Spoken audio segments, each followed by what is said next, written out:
तो आज का हमारा टॉपिक रहेगा लोकल एनेस्थेटिक। लोकल एनेस्थेटिक में भी हम पढ़ेंगे SAR of the local anaesthetic. तो लोकल एनेस्थेटिक क्या है, सबसे पहले हम इसको समझेंगे।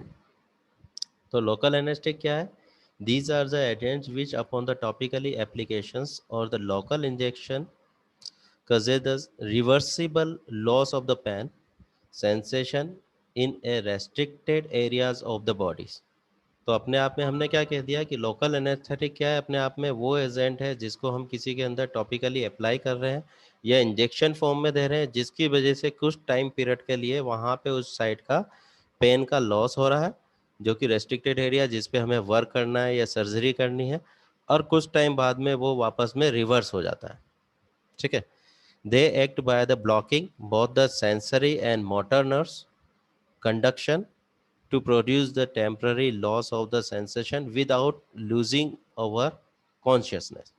तो यहाँ पे मेन चीज़ क्या है? लोकल है, तो लोकल पार्ट पे यहाँ पे अपने आप में क्या होना है? पेन खत्म होना है, और बाकी का जो भी हमारे पास सेंसेशन है, जो ब्रेन की थिंकिंग चल रही है, दूसरे पार्ट है, वहाँ पे उस तरह का कॉन्शियस स्टेट वहाँ पे बना रहेगा। तो इस तरह के एजेंट को हम बोल देते हैं लोकल एनेस्थेटिक्स। लोकल एनेस्थेटिक्स की मैकेनिज्म को हम समझे तो यहाँ पे क्या है?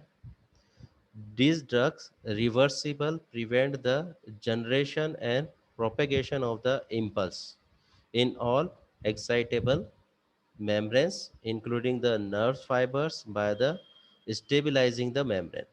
तो यहाँ पे हम ये कहें कि नर्व इम्पल्स जो हमारे पास जा रही है, जिस भी रिवर्सिबल पार्ट पे हमने लगाया, तो वहाँ की जो रिवर्सिबल कंडीशन है उसको हमने क्या कर दिया, कुछ टाइम के लिए स्टेबलाइज कर दिया। तो जैसे हम कहते हैं कोई गेम अपन खेलते हैं ना, विष अमृत वाला गेम जो अपन खेलते हैं, ठीक है, तो वहाँ पे हम क्या कहते हैं, कुछ टाइम के लिए स्टेचू हो जाते हैं। ठीक है, और जैसे ही वो अपने आप में वापस कोई दूसरा आउट होता है तो फिर वापस से वर्किंग खेल वापस स्टार्ट होता है। वही कंसेप्ट हमारे पास है कि उस टाइम का जो नर्व जो जहाँ पे कंडक्शन दे रहा है उसको हमने क्या कर दिया, स्टेबलाइज कर दिया उस कंडीशन से, और उस कंडीशन से वहाँ पे इम्पल्स जाना बंद हो गया। तो जहाँ जिसकी वजह से यहाँ पे नर्व्स इम्पल्स का मूवमेंट कम हो गया, और उसकी वजह से हमें पता नहीं पड़ रहा है कि वहाँ पे कुछ दर्द है।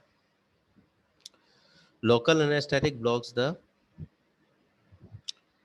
nerves conduction by decreasing the entry of the sodium during the action potential, and they interact with the receptors situated within the voltage sensitive sodium channels and raising the threshold of the sodium channel opening। तो यहाँ पे अगर तुमने nervous system वाला अगर anatomy वाला chapter पढ़ा होगा बी फॉर्म फर्स्ट ईयर के अंदर, तो वहाँ तुमने नर्वस सिस्टम की अलग अलग स्ट्रक्चर देखी होगी। वहाँ पे इम्पल्स के अकॉर्डिंग तुमने जो पोटेंशियल डिफरेंट होता है, पोलराइजेशन डीपोलराइजेशन, वो सोडियम पोटेशियम के अकॉर्डिंग जो उसके अंदर वहाँ पे जनरेट होता है, उसकी वजह से क्या होता है कि नर्व इम्पल्स वहाँ पे फ्लो होके जाती है। तो उस तरह का कंसेप्ट यहाँ पे ख़त्म हो गया। ठीक है, तो जिसकी वजह से नर्व इम्पल्स वहाँ पे नहीं जा पा रही। तो हमारे पास क्या है, उसके लिए पल्स जो हमारे पास पोटेंशियल जनरेट हो रहा था वो किसकी वजह से हो रहा था? सोडियम पोटेशियम की वजह से। तो यहाँ पे जो सोडियम चैनल है, इनफ्लक्स आउटफ्लक्स जो हो रहा था डीपोलराइजेशन, उस फ्लक्स की वजह से यहाँ पे लोकल एनेस्थेटिक उसी के ऊपर वर्क करते हैं। Therefore sodium can't enter into the cell in response to the impulse with the prevent the depolarization। तो हमारे पास जो सोडियम है, जो हमारे पास एक्सटर्नल फ्लूइड के अकॉर्डिंग है, वो अंदर नहीं जा पा रहा है, जिसकी वजह से क्या हो रहा है, प्रिवेंट द डिपोलराइजेशन। तो डिपोलराइजेशन वहाँ पे नहीं हो रहा है, दस action the potential is not generated, जिसकी वजह से पोटेंशियल डिफरेंट जनरेट नहीं हो रहा है, and this action affected the depolarization which lead to fail of the conduction of the impulse without affecting the resting the membrane potential is known as the membrane stabilizing effect। तो membrane stabilising process क्या हो गया, जहाँ पे जो भी हमने local anaesthetic लगाया उसने क्या किया, नर्व्स इम्पल्स के फ्लो को रोक दिया।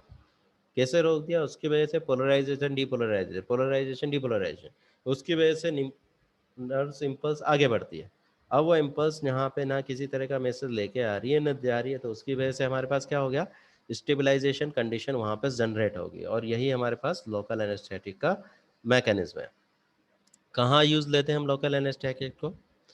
दे are use for the temporary relief of the local pain. तो लोकल पेन में कभी कभी किसी के अंदर दांत में दर्द हो रहा है, लोकल पेन के लिए वहाँ पे लोकल पेन दे दिया हमने।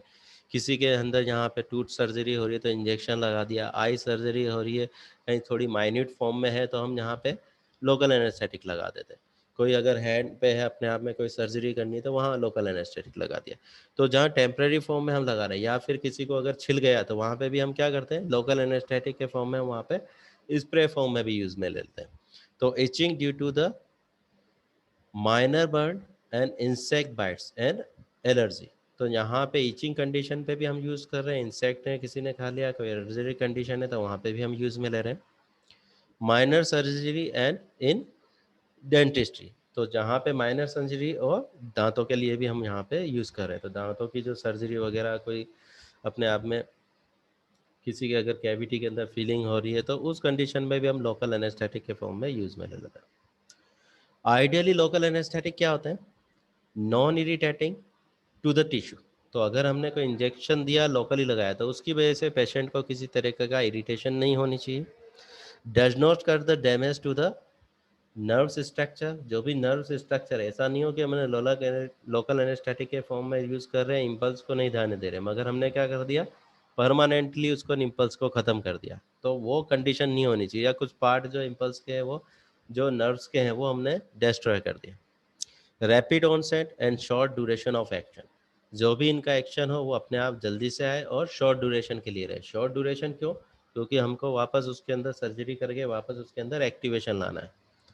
लो सिस्टेमिक टॉक्सिसिटी, अगर सिस्टेमिकली हम उसको दे रहे हैं, सिस्टेमिकली वो जा रहा है ब्लड सर्कुलेशन के अकॉर्डिंग, तो उसका टॉक्सिसिटी का इफेक्ट कम से कम होना चाहिए। नहीं तो ऐसा हो कि लीवर या किडनी या हार्ट के अंदर कोई इफेक्ट दिखाने लग जाए, तो ऐसा किसी तरह का कोई साइड इफेक्ट टॉक्सिसिटी के अकॉर्डिंग नहीं होना चाहिए। Must be effective whether the injection and topically applied, तो किस तरह की फॉर्म है वो हमें कैसे पता पड़ेगा कि हम कहाँ पे किस फॉर्म में हम यूज लेना चाह रहे हैं। ठीक है, तो उस तरीके से हम यहाँ पे क्या समझते हैं कि लोकल एनेस्थेटिक्स जो है आइडियली फॉर्म में किस तरह के होने चाहिए। नेक्स्ट हमारे पास आता है method of sites of the administration, किस किस तरीके से हम वहाँ पे किस किस साइट के अकॉर्डिंग हम लोकल एनेस्थेटिक को एडमिनिस्टर कर सकते हैं। सरफेस एनेस्थेसिया दे सकते हैं, इनफिल्ट्रेशन एनेस्थेसिया दे सकते हैं, नर्व्स ब्लॉक एनेस्थेसिया दे सकते हैं, स्पाइनल एनेस्थेसिया दे सकते हैं और एपिड्यूरल एनेस्थेसिया दे सकते हैं। तो यहाँ पे हम क्या समझ रहे हैं, लोकल एनेस्थेटिक को हम किस किस फॉर्म में एडमिनिस्टर कर सकते हैं। तो सबसे पहला हमारे पास आता है सरफेस एनेस्थेसिया। सरफेस एनेस्थेसिया क्या हो गया, applied directly to the mucosal surface of the nose, mouth, bronchial tract, हमने प्रोपेल ट्री जो हमारे पास हो गया, इसोफेगस और जेनाइटल यूरिनरी ट्रैक। तो सरफेस एनेस्थेसिया अगर किसी हमारे पास नाक के अंदर लगाना है, मुंह में लगाना है, ब्रोंकियल, इसोफेगस या यूरिटल ट्रैक, तो यहाँ पे हमारे पास सरफेस फॉर्म में हम इसको यूज में ले सकते हैं, सरफेस एनेस्थेसिया के फॉर्म में। Infiltration anaesthesia, it is injected under the skin in the area of operating, तो जहाँ पे हमें अगर कोई कट लग गया है या कुछ सर्जरी हुआ, एक्सीडेंटल केस है, तो जहाँ पे हम क्या कह रहे हैं कि अगर कोई सर्जरी है तो वहाँ पे हम क्या करते हैं, डॉक्टर लोग उस घाव के आसपास इंजेक्शन लगाते हैं। तो वो हमारे पास क्या हो गया, इनफिल्ट्रेशन एनेस्थेसिया। तो उस फॉर्म में क्या होता है, वहाँ पे उसको वहाँ पे लोकल एनेस्थेसिया का इफेक्ट मिल जाता है। नर्व्स ब्लॉक एनेस्थेसिया, तो नर्व ब्लॉक एनेस्थेसिया क्या हो रही है, it is the injected around the nerves track trunks और plexus use for the peripheral anaesthesia. Peripherally हम दे रहे हैं तो यहाँ पे हमने क्या कर दिया, नर्व ट्रंक्स जो हमारे पास आ रही है, फ्लेक्सस जहाँ जनरेट हो रहे हैं वहाँ पे हमने उसको इंजेक्ट कर दिया। तो उससे क्या होगा, जो इम्पल्स वहाँ जो ट्रक से वहाँ पे जाने वाली थी, डिस्ट्रीब्यूट होने वाली थी, वो क्या हो जाएगी, ट्रंक से वो वहाँ पे बाइंड हो गया, तो इम्पल्स उस ट्रैक के अंदर नहीं जा रही है, तो पेरिफेरली वो वाला पार्ट क्या हो गया, हमारे पास एनेस्थेसिया जनरेट हो गया। तो इस तरीके से भी हम नर्व्स ब्लॉक करके, जो नर्व्स से यहाँ पे अपने अलग अलग सप्लाइयाँ जा रही है, उसमें से हमने जो ट्रंक है उस रास्ते को ही बंद कर दिया, तो इम्पल्स उस रास्ते में नहीं गई, जिसकी वजह से एनेस्थेटिक इफेक्ट जनरेट हो गया। Spinal anaesthesia, it is the injected into the sub arachnoid space so that the local anesthesia mixes with the spinal fluid and lower the abdomen and the hind limbs are paralyse.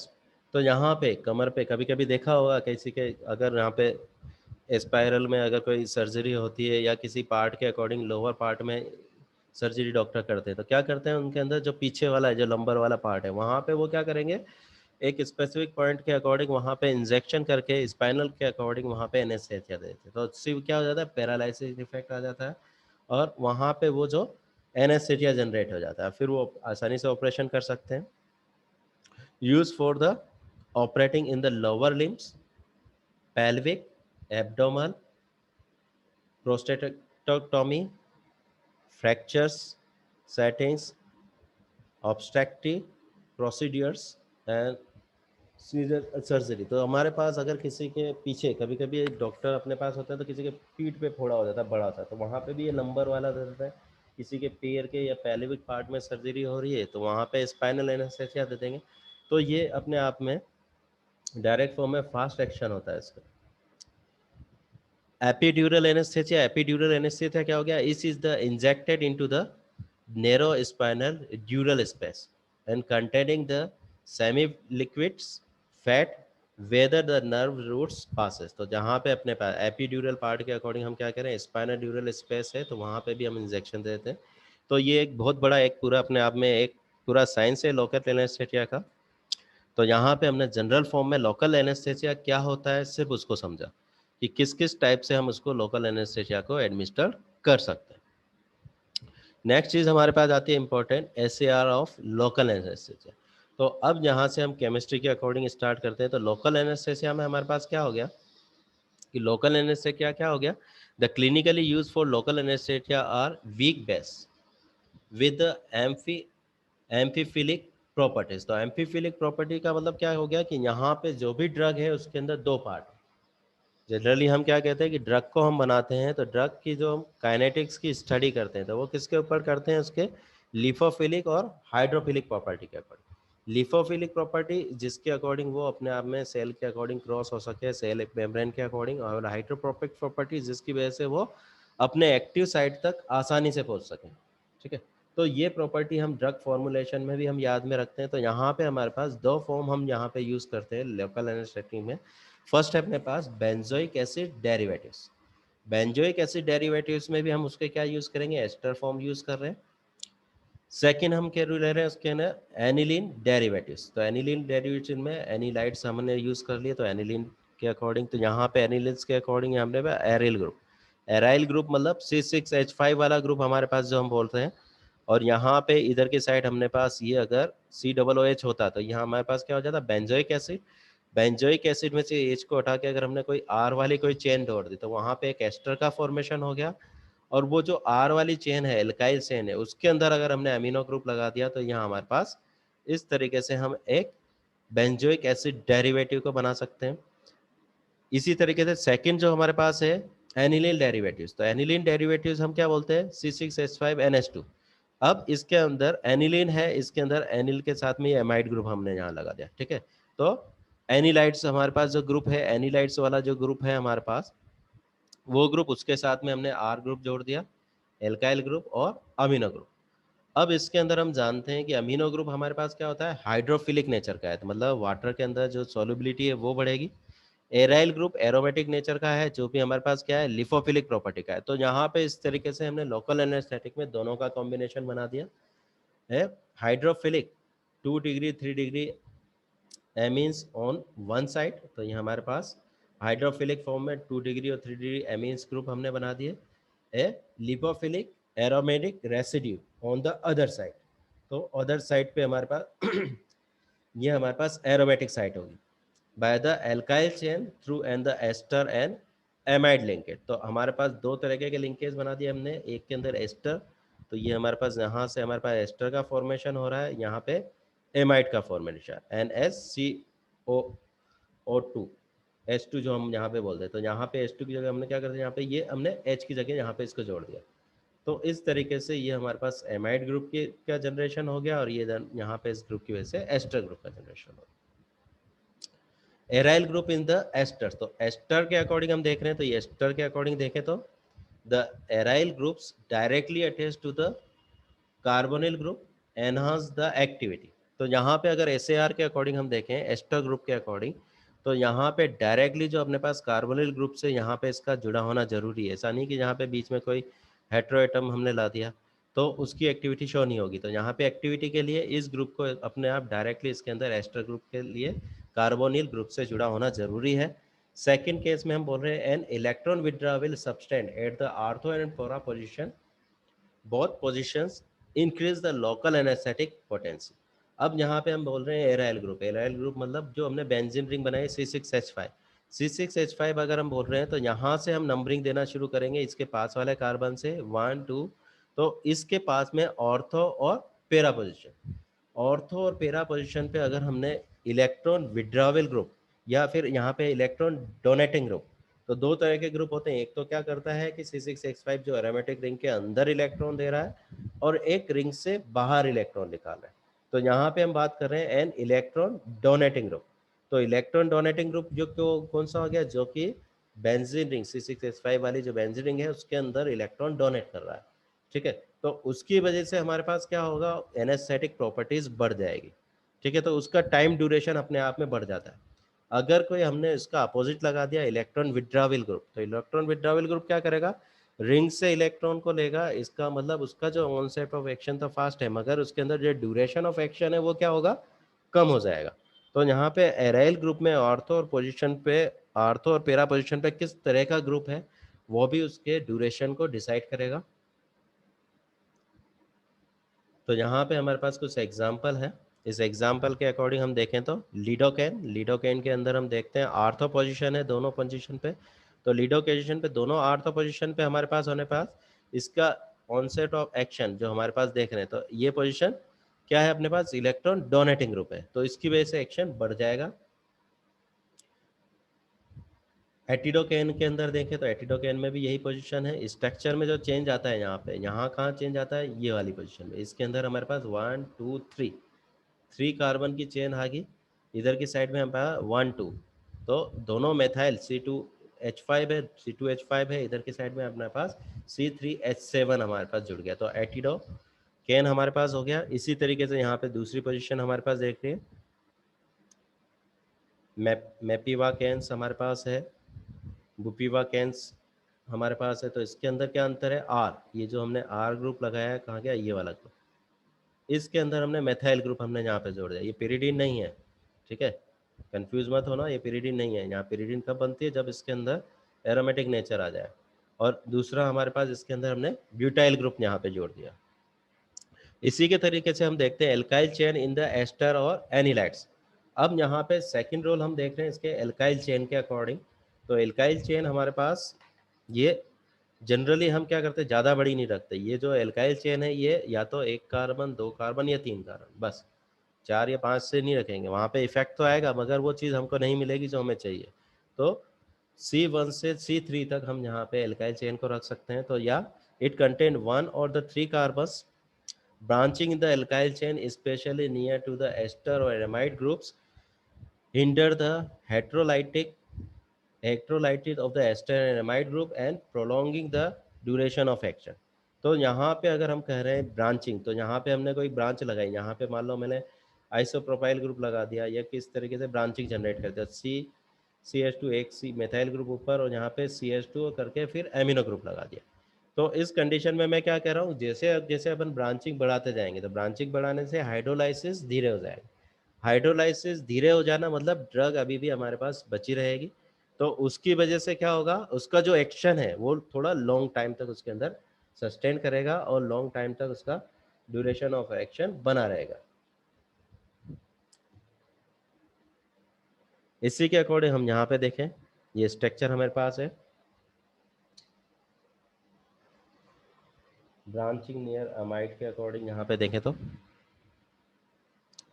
प्रीलोकेन, ये देखो यहाँ पे branching generate होगी। तो action जो duration of action बढ़ गया। यहाँ देखो इटिडोकेन, यहाँ पे हमने ब्रांचिंग जनरेट कर दी। यहाँ पे प्रोपीवाकेन के अकॉर्डिंग यहाँ ब्रांचिंग हमारे पास आ रही है।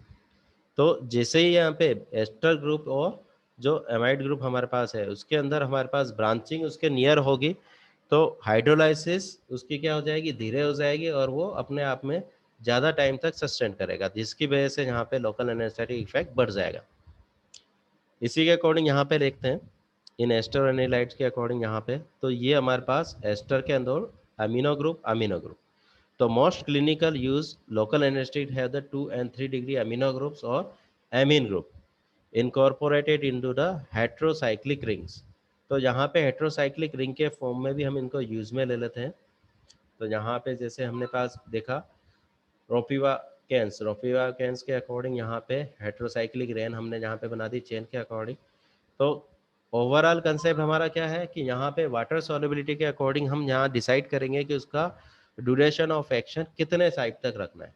तो हाइड्रोफिलिक नेचर कितना रखना है वो भी हम अपने हिसाब से सस्टेन ड्यूरेशन के अकॉर्डिंग किस टाइप की सर्जरी है उसके अकॉर्डिंग हम वहाँ पे डिसाइड करेंगे। Amino group in the ester और एनालाइट, तो इसके अंदर अपन क्या है, this group readily form water soluble salt with the acid. तो यहाँ पे अगर हम एसिड के साथ में देखें तो वाटर सोलुबल सॉल्ट हमारे पास फॉर्मेशन हो गया। तो एसिड के साथ में ये अपने आप में एक केटायन एनायन जनरेशन हो गया। तो इस जनरेशन से क्या हो गया, so the group is required to prepare the parenteral formulation of the drug. तो जनरली पेरेंट्रल के लिए क्यों यूज कर रहे हैं पेरेंट्रल, हाँ तुमने कहीं कहीं ड्रग के अंदर देखा होगा तो अगर अपन ड्रग लेते तो उसके अंदर हाइड्रोक्लोराइड फॉर्म लिखी होती। हाइड्रोफ्लोराइड फॉर्म हम क्यों बना रहे हैं, ताकि वो ड्रग इजीली जो हम डिस्टिल वाटर में डिजोल्व करना चाह रहे हैं या इंजेक्शन फॉर्म में देना चाह रहे हैं तो वो इजीली उसके अंदर डिजोल्व हो जाए और इजीली हमारे अंदर ब्लड के अंदर जो भी एक्शन साइट तक वो पहुंच सके। इसलिए हम यहाँ पे पेरेंट्रल की बात कर रहे हैं। तो पेरेंट्रल के अकॉर्डिंग हम यहाँ पे इसको स्टडी किया। इस तरीके से हमने यहाँ पे लोकल एनेस्थेटिक का एसएआर कंप्लीट कर लिया है। तो एनएसआर को हम वापस देखते हैं। यहाँ पे हम क्या कर रहे हैं, एम्फीप्रोटिक कंडीशन जनरेट कर रहे हैं, लिपोफिलिक और हाइड्रोफिलिक कंडीशन, दो डेरिवेटिव हम यहाँ पे देख रहे हैं, बेंजोइक एसिड डेरिवेटिव और एनिलीन डेरिवेटिव्स। इसके अकॉर्डिंग हमने यहाँ पे क्या देख लिया, इसकी चेन के अकॉर्डिंग एराइल ग्रुप के अकॉर्डिंग ऑर्थोपेडा पोजीशन का बहुत इंपॉर्टेंट है।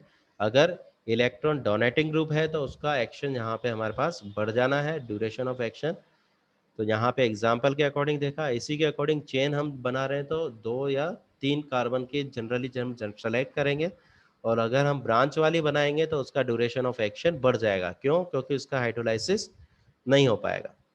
अमीनो ग्रुप है तो अमीनो ग्रुप में भी अगर हम हेट्रो वाला सेलेक्ट कर रहे हैं तो वो हमारी इंपॉर्टेंट के अकॉर्डिंग कहाँ पे हम उस लोकल एनेस्थेटिक को कितने टाइम पीरियड के अकॉर्डिंग रखना चाह रहे हैं तो उसके ऊपर डिपेंड करता है। अगर हम उसको वाटर सोलुबल फेज में फास्ट बनाना चाह रहे हैं तो हम पेरेंट्रल के लिए बना रहे हैं ताकि वो आसानी से उसके अंदर डिजोल्व होकर पहुंच सके। तो इस तरीके से हमने लोकल एनेस्थेटिक और उसके एसीआर को स्टडी किया। Thank you.